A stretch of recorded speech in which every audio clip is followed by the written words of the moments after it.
সময়টা ছিল ৪ আগস্ট সোমবার রাত। নজরুল মঞ্চে ধূমকেতু টেইলর লঞ্চে হঠাৎই সামনে এলেন একসময়ের টলিউডের সবচেয়ে আলোচিত জুটি দীপ শুভশ্রী।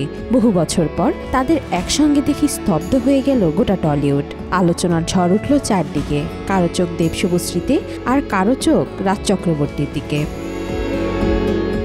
তবে চমকটা এলো অন্য দিক থেকে। যাকে কেউ ভাবেওনি, সেই রাজ চক্রবর্তীর প্রাক্তন স্ত্রী শতাব্দী মিত্র সোশ্যাল মিডিয়ায় ছুড়ে দিলেন এক বারুদের মতো পোস্ট। সেই পোস্টে শতাব্দী লিখেছেন, কিরে কেমন লাগছে? আমারও ঠিক এরকমই লেগেছিল, ঠিক একই রকম, বুঝলে তো, হিস্টোরি রিপিট। বুকের বাঁ দিকটা চিনচিন করছে, তো আমারও করেছিল ঠিক ১৩ বছর আগে। এদিকে ২০০৬ সালে প্রথম বিয়ে হয় রাজের। স্ত্রীর নাম শতাব্দী মিত্র। সেই সময় সেভাবে সাফল্যের মুখ দেখেনি রাজ। যখন একটু একটু করে সামনের দিক এগোচ্ছিলেন, সেই সময় অর্থাৎ ২০১১ সালে ডিভোর্স হয় রাজ শতাব্দীর।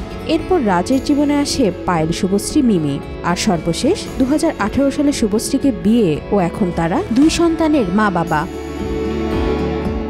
নজর কাড়ার মতো বিষয় হলো, সেই মুহূর্তে দেবের বর্তমান প্রেমিকা রুক্মিণীর দিকেও চেয়েছিল সবাই, কিন্তু এখন পর্যন্ত তিনি চুপই আছেন।